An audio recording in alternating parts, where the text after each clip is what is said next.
ประเทศไทยให้ความรู้คู่ความสุข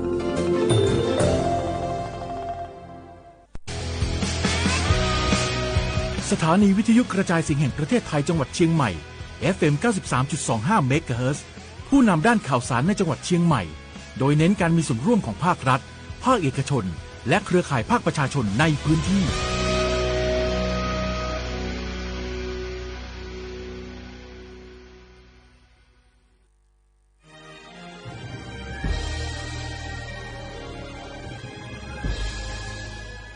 เกิดเป็นคนไทยเติบโตบนผืนแผ่นดินไทยจงภูมิใจในความเป็นไทยชาติไทยเรานั้นนับเป็นชาติที่มีความเป็นมาเก่าแก่ยาวนานเรามีภาษา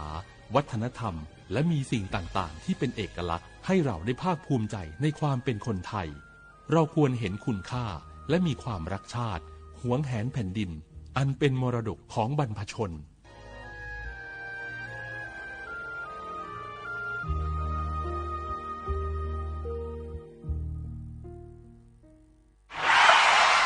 ปัญหาเคลมประกันไม่ได้กรมธรรม์ยังไม่คุ้มครองปัญหาเคลมไม่ได้ผู้ขายประกันไม่นำเงินส่งเข้าบริษัทประกันภัยปัญหาเคลมไม่ได้บริษัทประกันภัยปฏิเสธการจ่ายค่าประกันถ้าไม่อยากให้เกิดปัญหาเหล่านี้ต้องเลือกซื้อประกันภัยกับตัวแทนในหน้าประกันภัยที่มีใบอนุญาตหรือในหน้าประกันภัยที่ได้รับมอบอำนาจจากบริษัทประกันภัยเท่านั้นเลือกความปลอดภัยมั่นใจในกรมธรรม์สำนักงานคณะกรรมการกำกับและส่งเสริมการประกอบธุรกิจประกันภัยสอบถามรายละเอียดเพิ่มเติมได้ที่สายด่วนประกันภัย1186และสำนักงานคปภ.จังหวัดทุกแห่งกู้ภัยโทรมาบอกว่าป่อน้องรถแฉลบน้องบ่คิดบ่ฝันเลยว่าวันนั้นจะเป็นวันสุดท้ายร้อยปันเหตุการณ์หลากหลายความสูญเสียบนท้องถนนบ่มีระยะปลอดภัยสำหรับคนบ่ใส่หมวกกันน็อก 69% หมวกกันน็อกช่วยลดความรุนแรงของการบาดเจ็บศีรษะและสมอง 39% หมวกกันน็อกช่วยลดความเสี่ยงในการเสียชีวิตของคนขับและคนซ้อนท้ายปีครับน้องขอให้ปีขี่รถปลอดภัยถูกวินัยจราจรใส่หมวกกันน็อกทุกครั้งต้วยนะครับอย่าปล่อยให้คำขอนี้เป็นแค่ลมปากมาร่วมใจกันลดอุบัติเหตุความสูญเสียโดยการใส่หมวกกันน็อกบ่ว่าจะขับทางใกล้ทางไกลเพื่อลดความเสี่ยงเพิ่มความปลอดภัยให้กับตัวเฮาและก็คนที่เฮาฮักต้วยนะครับด้วยความปรารถนาดีจากสำนักงานประชาสัมพันธ์ที่3กรมประชาสัมพันธ์ปัญหาการจราจรในเมืองท่องเที่ยวอย่างเชียงใหม่เพื่อให้เกิดความปลอดภัยคำนึงถึง10ข้อหาหลักต้องห้ามขับขี่รถบนทางเท้าไม่มีใบอนุญาตขับขี่ข้ามถนนผิดกฎหมายไม่หยุดรถให้คนข้ามไม่คาดเข็มขัดนิรภัยขับรถประมาทหวาดเสียวขับรถขณะเมาสุราไม่สวมหมวกนิรภัยก่อมลพิษทางเสียงจอดรถในที่ห้ามและจองถนนเป็นที่จอดรถปฏิบัติการจับจริงร่วมสร้างภาพลักษณ์ที่ดีเพื่อดึงดูดนักท่องเที่ยวพบเห็นพฤติกรรมเสี่ยงทำให้เกิดอันตรายแจ้ง191หรือห้องศูนย์วิทยุจราจรตำรวจภูธรจังหวัดเชียงใหม่โทร053-271-470ร่วมรณรงค์ขับรถมีน้ำใจรักษาวินัยจราจร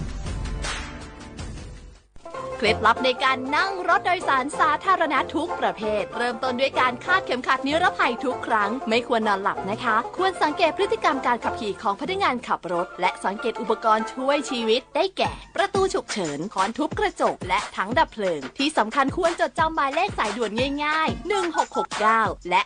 191สุดท้ายนี้หากเดินทางด้วยระยะทางเกิน300กิโลเมตรห้ามโดยสารรถตู้นะคะโอเครู้ไว้ก่อนภัยมา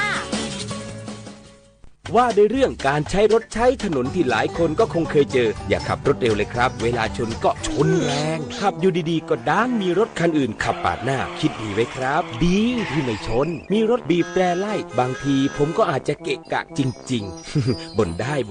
แต่ก็ใจเย็นไว้ครับตรงไหนมีป้ายห้ามขับเร็วก็แค่ผ่อนคันเร่งรักษากฎจราจรปลอดภัยไว้ก่อนความคิดดีจังหนูชอบผมก็ชอบนะป้าก็ชอบแม่ชอบจังขับรถดีมีน้ำใจรักษาวินัยจราจรใครๆก็ชอบ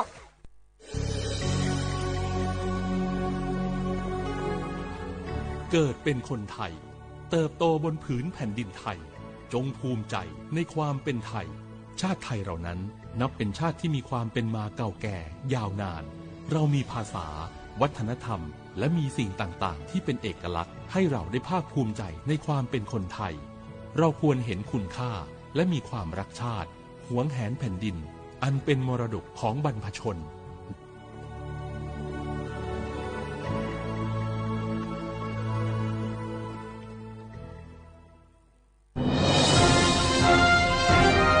ขับรถมีน้ำใจ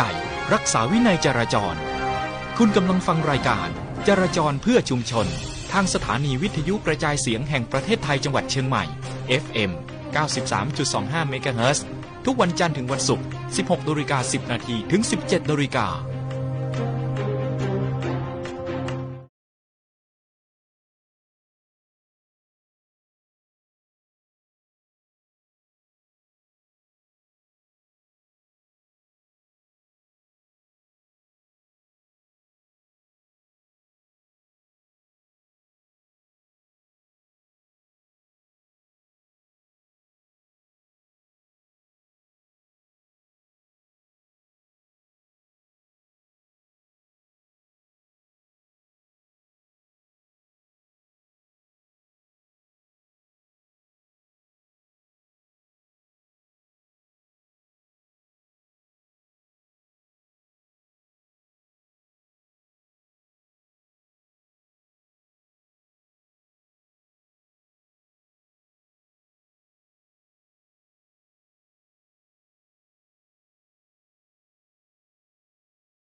สวัสดีค่ะคุณผู้ฟังค่ะยินดีต้อนรับคุณผู้ฟังทุกท่านนะคะเข้าสู่ในช่วงเวลาของรายการวิทยุจราจรเพื่อชุมชน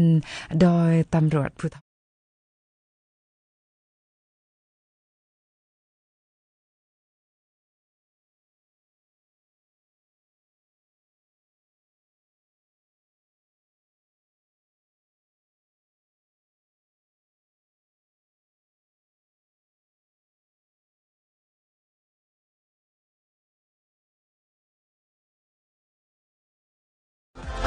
วันศุกร์แบบนี้นะคะก็อยากให้คุณผู้ฟังทุกท่านนะคะมีความสุขมากๆเลยเพราะว่า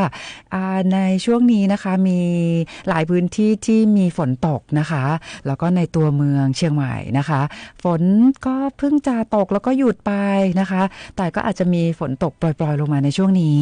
ดังนั้นตอนนี้นะคะคุณผู้ฟังที่ขับรถอยู่ก็ต้องใช้ความระมัดระวังเพิ่มมากขึ้นด้วยนะ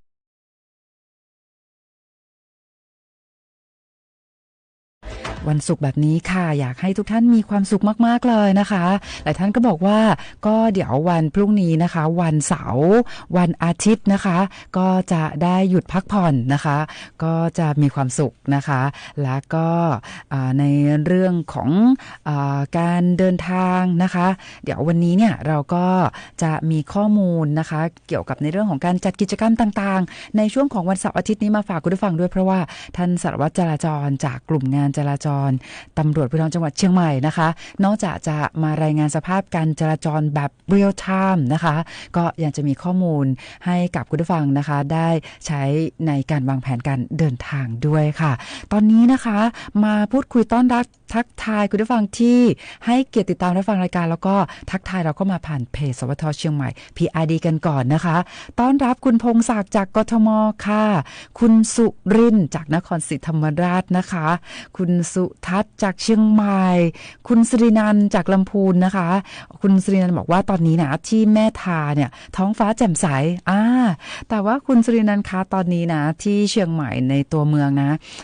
เมื่อช่วงบ่ายนะคะก็มีฝนตกลงมาหนักนะแต่ว่าหยุดไปแล้วแต่ตอนนี้เนี่ยก็อาจจะมีฝนตกปล่อยๆนะคะหรือว่ามีพื้นที่ช่วงไหนตอนนี้มีฝนตกหนักบ้างคุณผู้ฟังก็โทรศัพท์เข้ามาบอกเล่าเรื่องราวกันนะคะ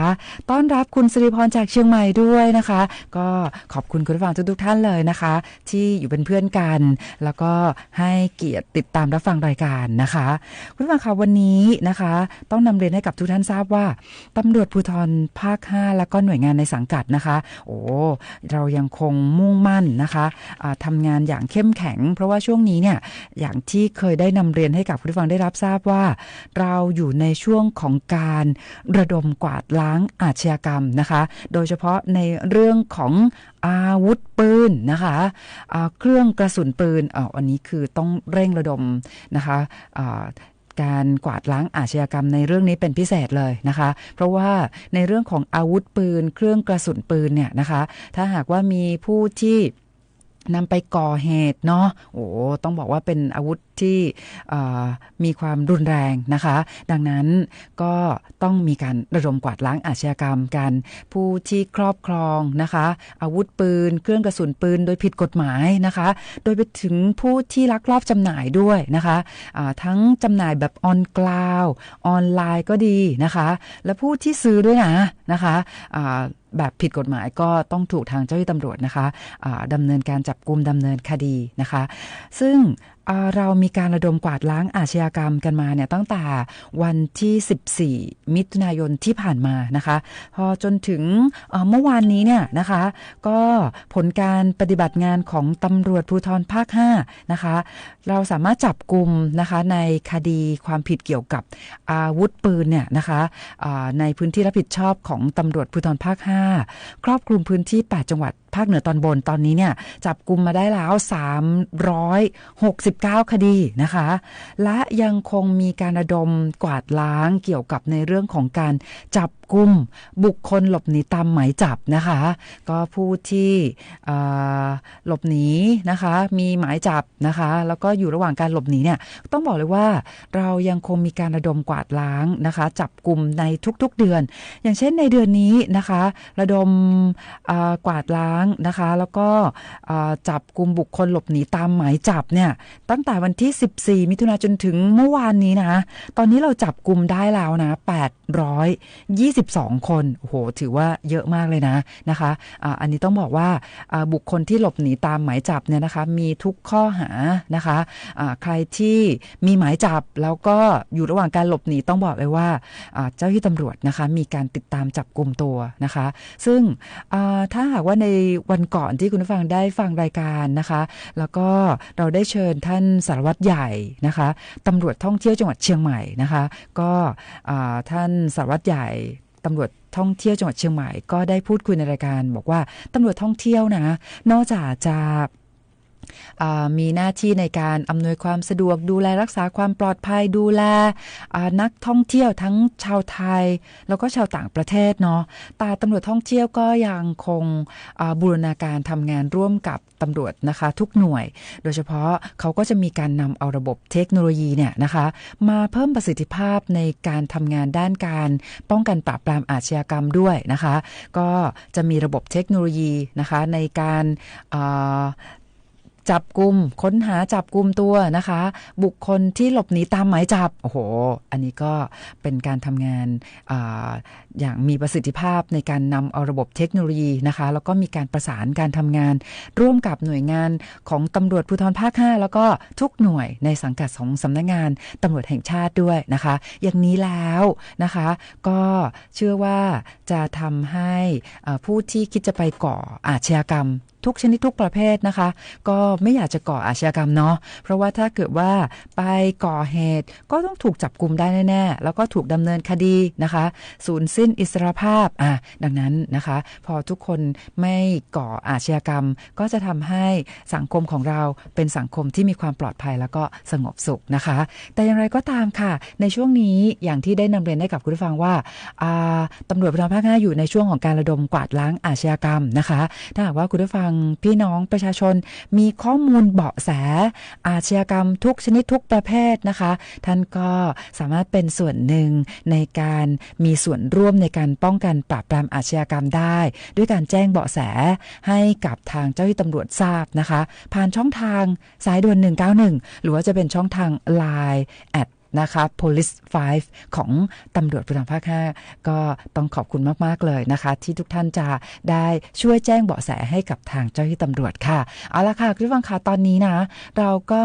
จะมีบทเพลงให้เข้ากับบรรยากาศในช่วงนี้เพราะว่าตอนนี้เนี่ยนะคะฝนก็เริ่มที่จะโปรยปลายลงมาแล้ว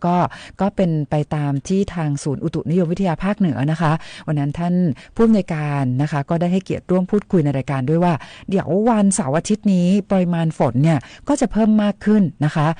ฝนจะตกนะคะประมาณ70-80%ของพื้นที่เลยนะคะดังนั้นเสาร์อาทิตย์นี้นะคะท่านที่จะเดินทางไปไหนมาไหนนะคะก็ได้ทราบแล้วว่าอาจจะมีในเรื่องของฝนตก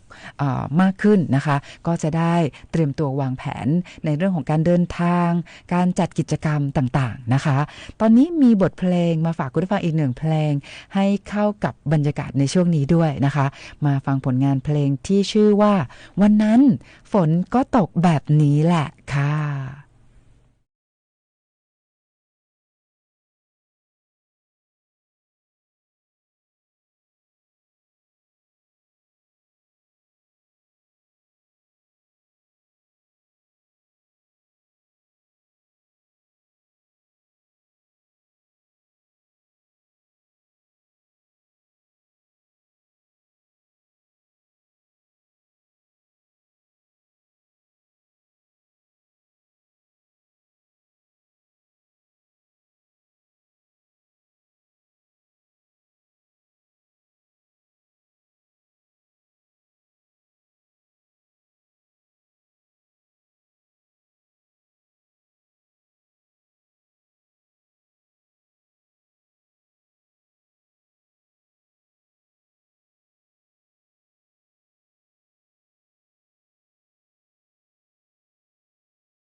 ที่ชื่อว่าวันนั้นฝนก็ตกแบบนี้แหละนะคะก็เป็นอีกหนึ่งเพลงเพราะๆนะคะที่นำมาฝากคุณผู้ฟังแล้วก็ให้เข้ากับบรรยากาศในช่วงนี้ด้วยค่ะคุณผู้ฟังค่ะแต่ว่าตอนนี้มีเรื่องมาเล่าให้คุณผู้ฟังว่าวันนี้นะคะตำรวจภูธรภาค 5ค่ะเราก็ได้ไปจัดกิจกรรมนะคะจิตอาสามีการทำอาหารนะคะทำขนม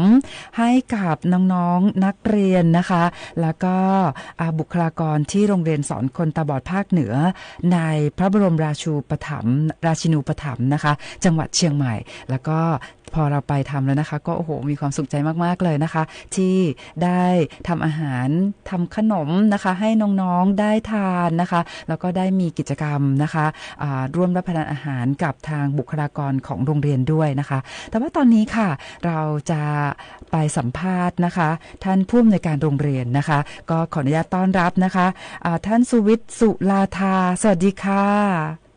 ครับสวัสดีครับค่ะต้องขอบคุณท่านผอ.มากๆเลยนะคะที่ให้เกียรติร่วมพูดคุยในรายการกับเราในวันนี้ค่ะครับผมค่ะท่านผอ.คะก็วันนี้ตอนกลางวันนะคะที่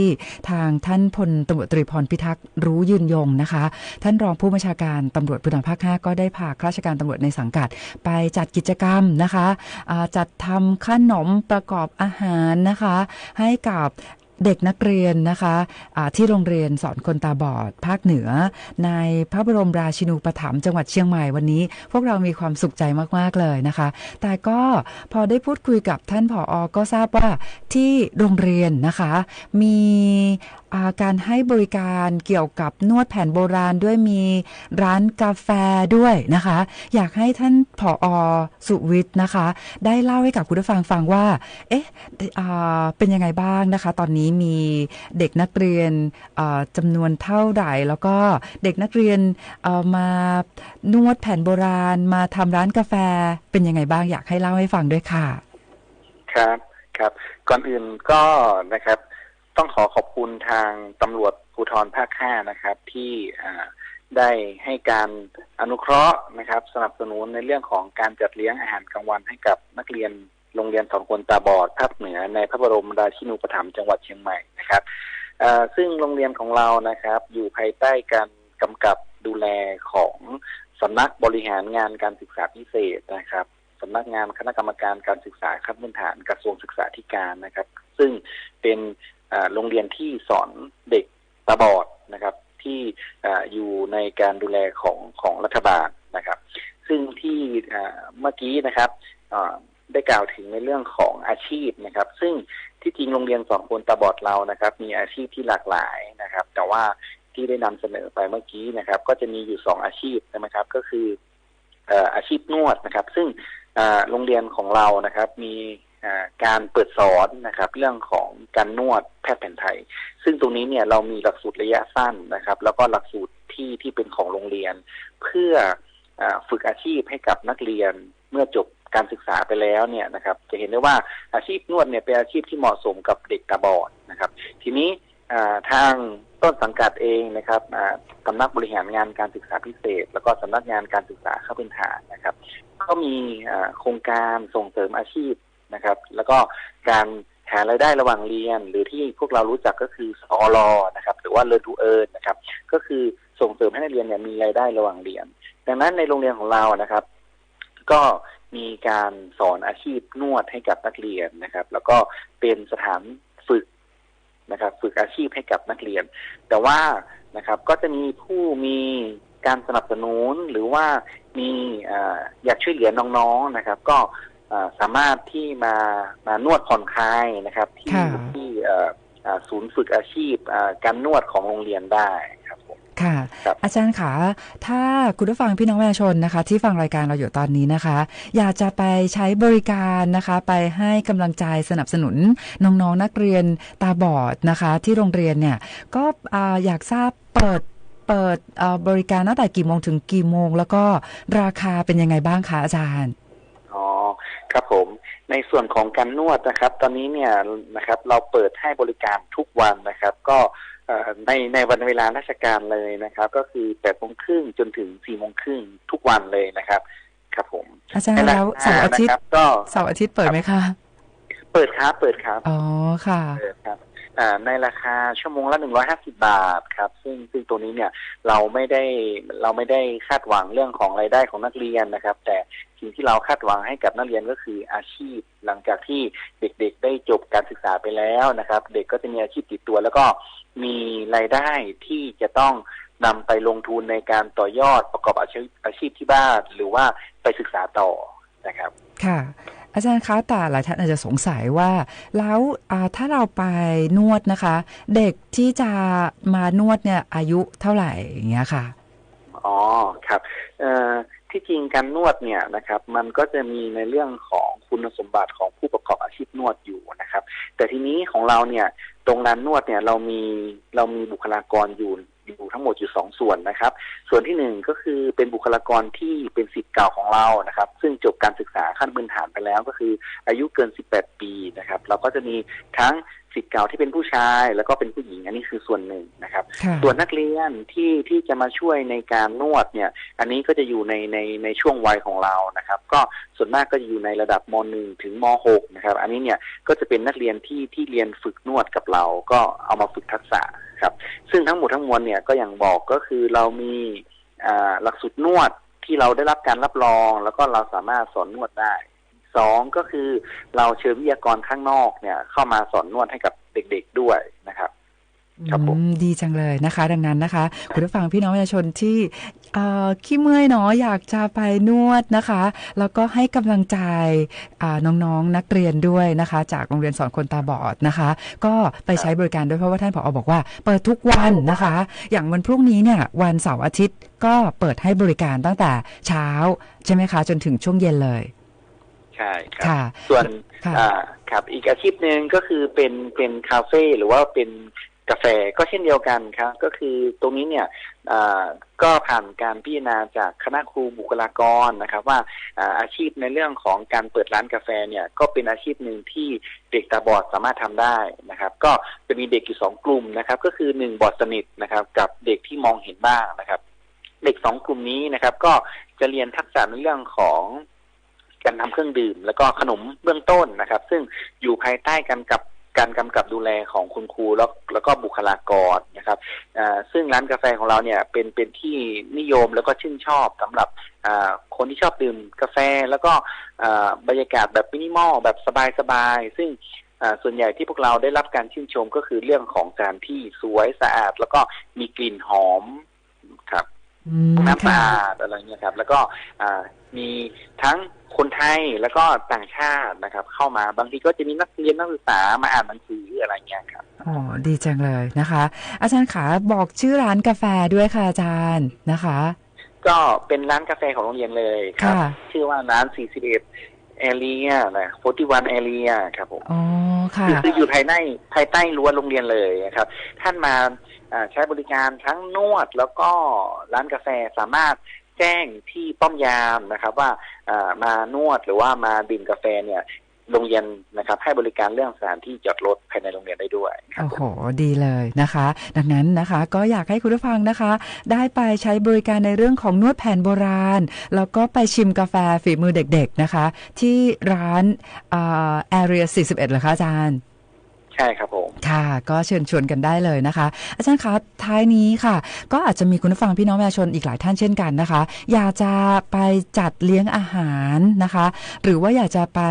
ให้ในเรื่องของการสนับสนุนนะคะค่าใช้จ่ายของโรงเรียนอันนี้จะทำยังไงบ้างคะอาจารย์อ๋อครับก็มีวิธีการที่หลากหลายเพื่ออำนวยความสะดวกให้กับผู้ใจบุญนะครับถ้าท่านมีความประสงค์ที่อยากจะมาทำบุญหรือว่าร่วมบริจาคเพื่อเป็นการจัดการศึกษาให้กับโรงเรียนนะครับก็ท่านสามารถบริจาคโดยผ่านเลขที่บัญชีของโรงเรียนนะครับเพื่อนำไปลดหย่อนภาษีได้2 เท่านะครับก็หมายเลขบัญชีนะครับก็เป็นธนาคารกรุงไทยนะครับสาขาประตูเชียงใหม่นะครับเลขที่บัญชี540-032-6323ครับชื่อบัญชีโรงเรียนสอนคนตาบอดภาคเหนือนะครับค่ะก็ผู้ใจบุญนะคะสามารถที่จะร่วมให้การสนับสนุนนะคะแล้วก็ยังสามารถนำไปลดหย่อนภาษีได้ถึง2 เท่าด้วยนะคะ ครับ ค่ะ ก็จะมีหมายเลขโทรศัพท์หากท่านประสงค์เนาะนะครับ อยากจะมาติดต่อหรือว่าอยากจะร่วมบริจาคเลี้ยงอาหารกลางวันก็สามารถโทรได้เบอร์นี้ครับ053-278-009นะครับหรือว่าเข้าไปที่เว็บไซต์หรือว่า Facebook ของโรงเรียนก็พิมพ์ชื่อเข้าไปได้เลยครับผมโอ้โหนะคะก็วันนี้นะคะอีกนิดนึงค่ะท่านผอ.คะตอนนี้เด็กนักเรียนมีจำนวนเท่าไหร่นะคะตอนนี้ในระบบ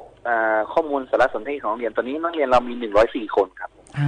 นะคะดังนั้นเป็นนักเรียนที่นอนที่นี่ทั้งหมดเลยนะครับค่ะก็คืออยู่ประจำที่โรงเรียนเลยนะคะดังนั้นคุณผู้ฟังพี่น้องประชาชนนะคะอยากจะไป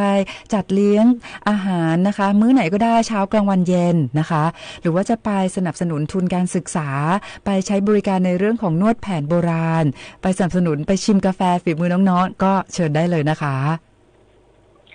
ค่ะวันนี้นะคะต้องขอบพระคุณมากๆเลยนะคะท่านผู้อำนวยการนะคะท่านสุวิทย์สุธารานะคะท่านผู้อำนวยการโรงเรียนสอนคนตาบอดภาคเหนือในพระบรมราชินูปถัมภ์จังหวัดเชียงใหม่นะคะขอบพระคุณอาจารย์มากๆค่ะครับผมขอบพระคุณมากครับค่ะสวัสดีค่ะครับสวัสดีครับค่ะคุณผู้ฟังค่ะคุณผู้ฟังท่านไหนที่อยากจะไปนวดเนาะนะคะแล้วก็ให้การสนับสนุนเด็กๆนะคะก็ขอเชิญที่โรงเรียนสอนคนตาบอดภาคเหนือนะคะได้เลยเพราะว่าเปิดบริการทุกวันนะคะหรือจะไปชิมฝีมือน้องๆนะคะในการชงกาแฟหลากหลายเมนูก็เรียนเชิญได้เช่นกันนะคะเอาละค่ะคุณผู้ฟังคะเดี๋ยวอีกสักครู่หนึ่งนะเราก็จะมีการสัมภาษณ์นะคะท่านสารวัตรจราจรจากกลุ่มงานจราจรตำรวจภูธรจังหวัดเชียงใหม่ด้วยแต่ว่าตอนนี้นะคะเราจะมีเสียงเพลงนะคะมีเสียงร้องนะคะของ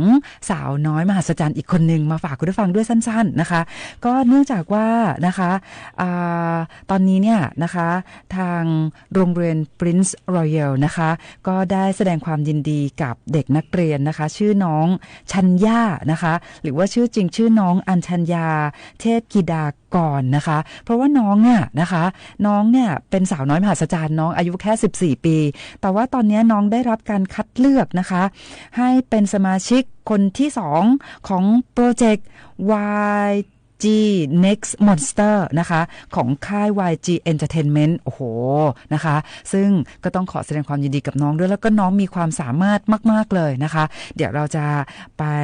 ฟังเสียงน้องกันนะคะว่าโอ้โหน้องมีความสามารถแล้วก็น้องได้ชื่อว่าเป็นสาวน้อยมหัศจรรย์ยังไงนะคะเดี๋ยวเราจะไปฟังเสียงร้องของน้องกันเลยนะคะ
ร้องนะคะที่ชื่อว่าเป็นสาวน้อยมหัศจรรย์เลยนะต้องขอแสดงความยินดีกับน้องชัญญานะคะนักเรียนจากโรงเรียน Prince Royal จังหวัดเชียงใหม่ลูกหลานของชาวจังหวัดเชียงใหม่นะคะก็ขอแสดงความยินดีด้วยนะคะน้องมีเสียงร้องที่ทรงพลังมากๆเลยนะคะเอาล่ะค่ะคุณผู้ฟังคะเดี๋ยวอีกสักครู่หนึ่งนะคะเราจะไปสัมภาษณ์นะคะท่านสารวัตรนะคะจราจรจากกลุ่มงานจราจรตำรวจภูธรจังหวัดเชียงใหม่กันนะคะว่าวันศุกร์เย็นนี้นะคะในเรื่องของสภาพการจราจรเป็นอย่างไรบ้างแล้วในเรื่องของการจัดกิจกรรมในช่วงของวันเสาร์อาทิตย์นี้มีที่ไหนอย่างไรนะคะก็คุณผู้ฟังพี่น้องประชาชนก็จะได้วางแผนในเรื่องของการเดินทางด้วยนะคะแต่ว่าตอนนี้นะคะขออนุญาตทักทายคุณผู้ฟังที่ทักทายเราก็มาผ่านเพจวท.เชียงใหม่ PRD เพิ่มเติมนะคะคุณพี่ดวงรัตน์จากเชียงใหม่นะคะ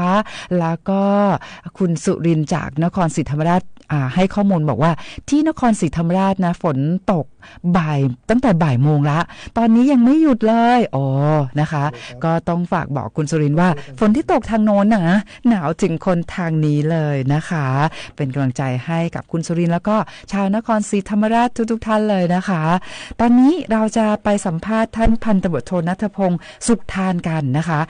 ก็อยู่ในสายกับเราแล้วสวัสดีค่ะ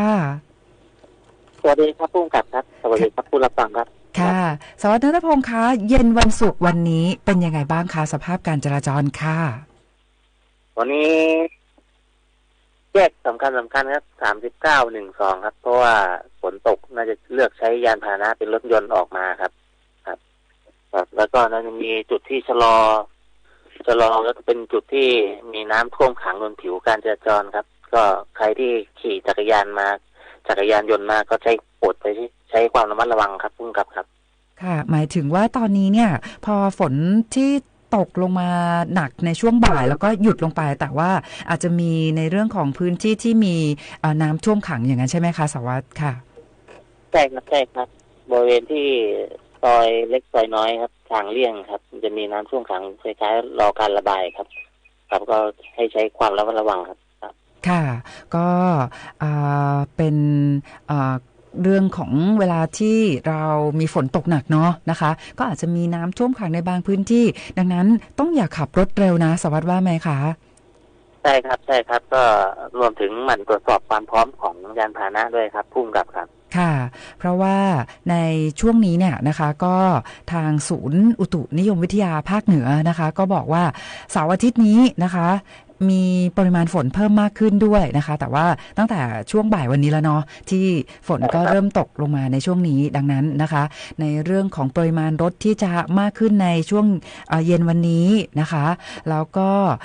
บางพื้นที่เนี่ยอาจจะมีในเรื่องของน้ำท่วมขังก็ต้องใช้ความระมัดระวังด้วยเพราะว่าถ้าหากว่าไปขับรถเร็วเนี่ยต้องระวังในเรื่องของอาการรถเหินน้ำนะคะใช่ครับอาจจะสูญเสียการควบคุมครับถ้า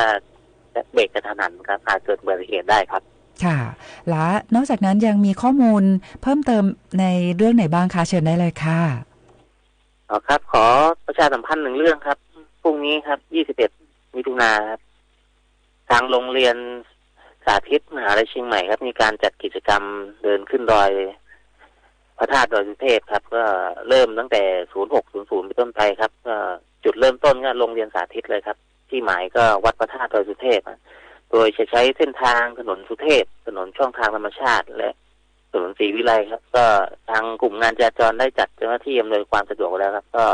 ฝากประชาสัมพันธ์ถึงผู้ใช้เส้นทางร่วงเวลาดังกล่าวครับให้วางแผนการเดินทางด้วยครับพุ่งกำครับค่ะก็จะมี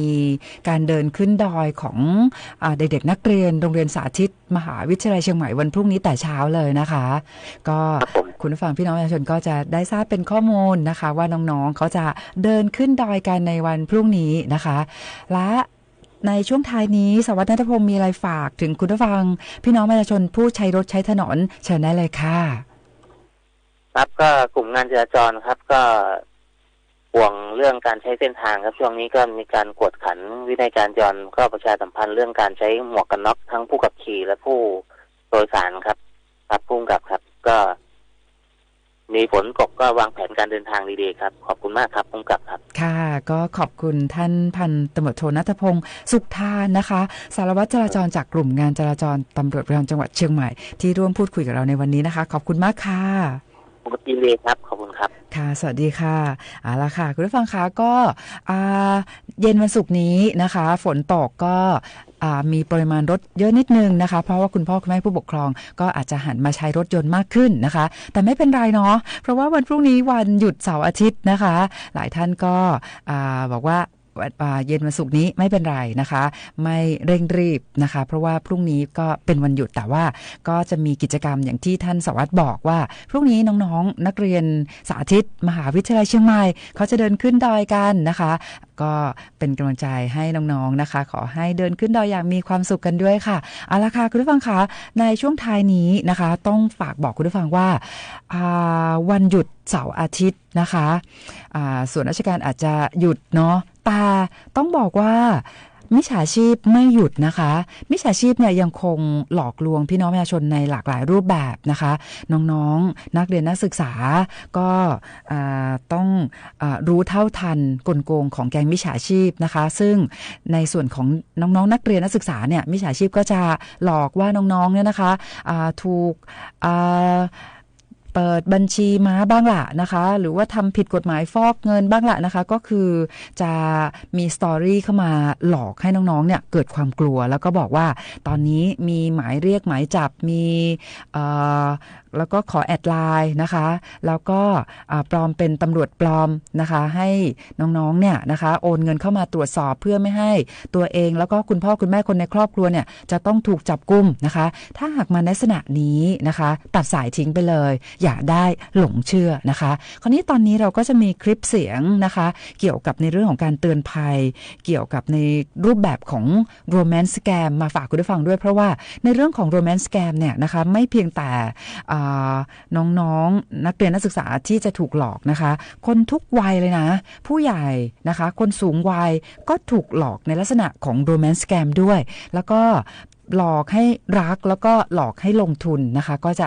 ทำให้มีพี่น้องประชาชนเนี่ยนะคะถูกหลอกลวงแล้วก็สูญเสียทรัพย์สินไปจำนวนมากสำหรับการถูกหลอกลวงประเภทนี้เราจะไปฟังคลิปเตือนภัยในเรื่องของการหลอกรักออนไลน์กันนะคะ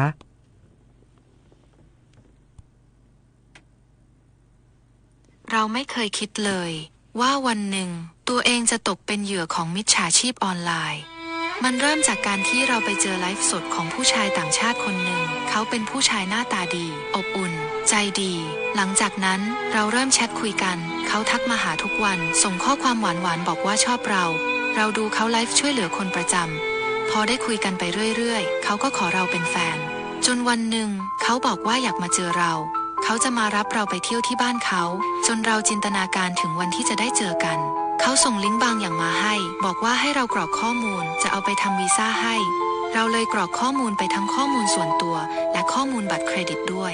หลังจากนั้นเขาหายไปไม่ตอบแชทและบล็อกเราไปเลยและเงินในบัตรเครดิตของเราโดนหักออกไปหลักแสนบาทจนเรามารู้ทีหลังว่าผู้ชายที่เราคุยด้วยไม่ใช่คนที่ไลฟ์อยู่จริงๆเขาคือดาราต่างประเทศและไลฟ์ทั้งหมดที่เราเคยดูมันคือคลิปรีรันที่เอามาหลอกเราตอนนั้น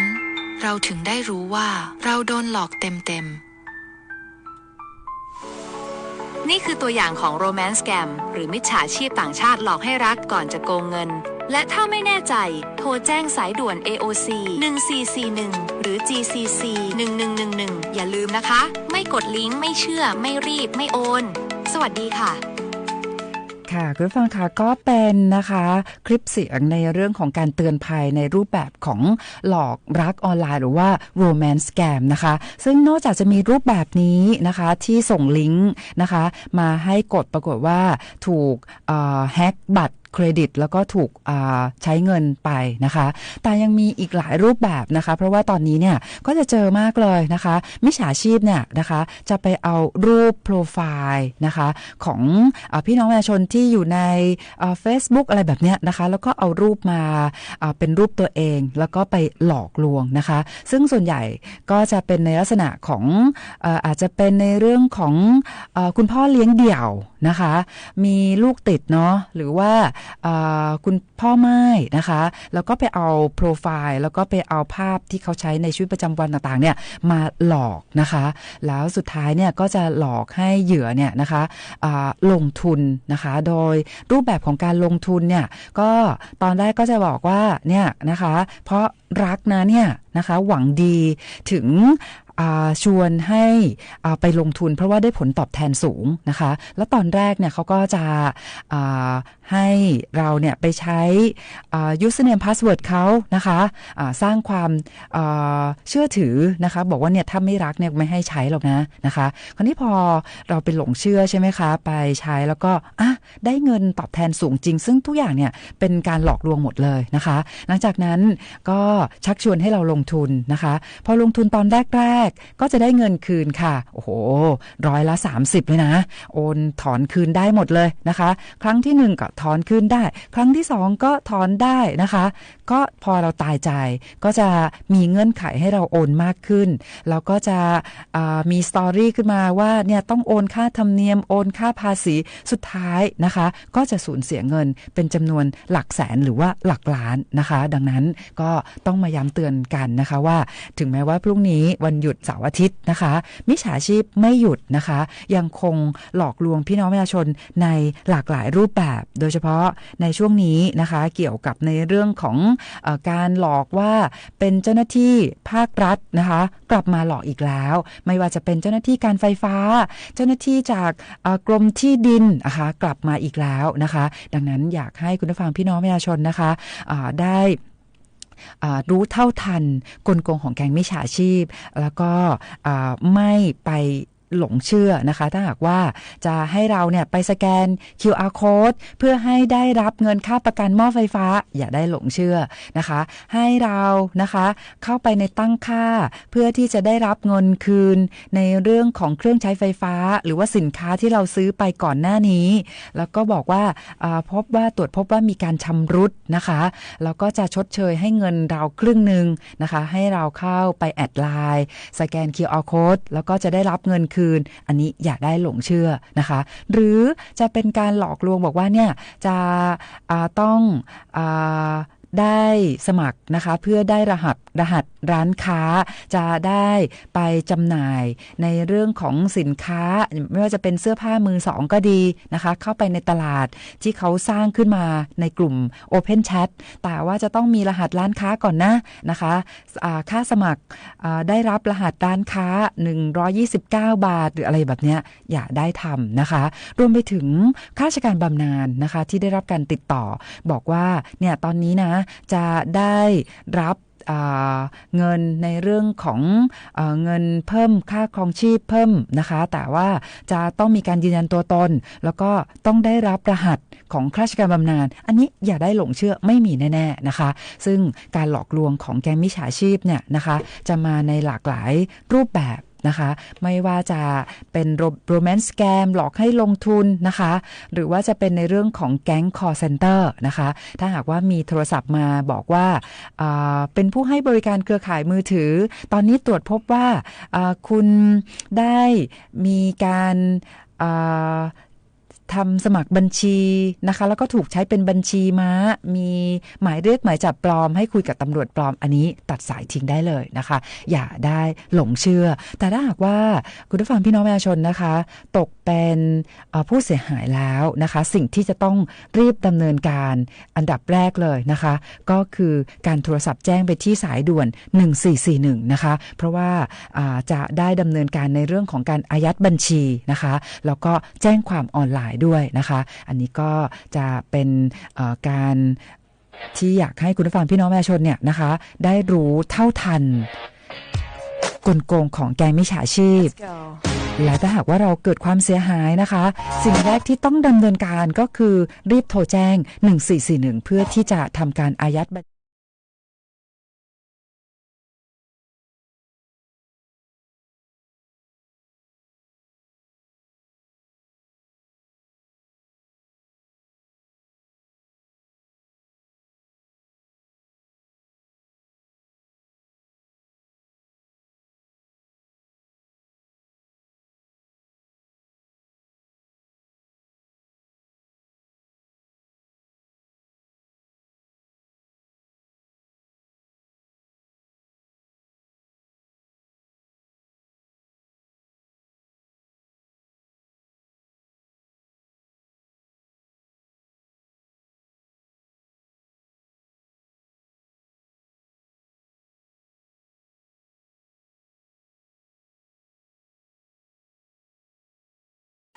วันนี้เราจะจากลากันด้วยบทเพลงนี้นะคะ I'm gonna get you good นะคะแล้วพบกันใหม่ในวันจันทร์นะคะสำหรับวันนี้สวัสดีค่ะ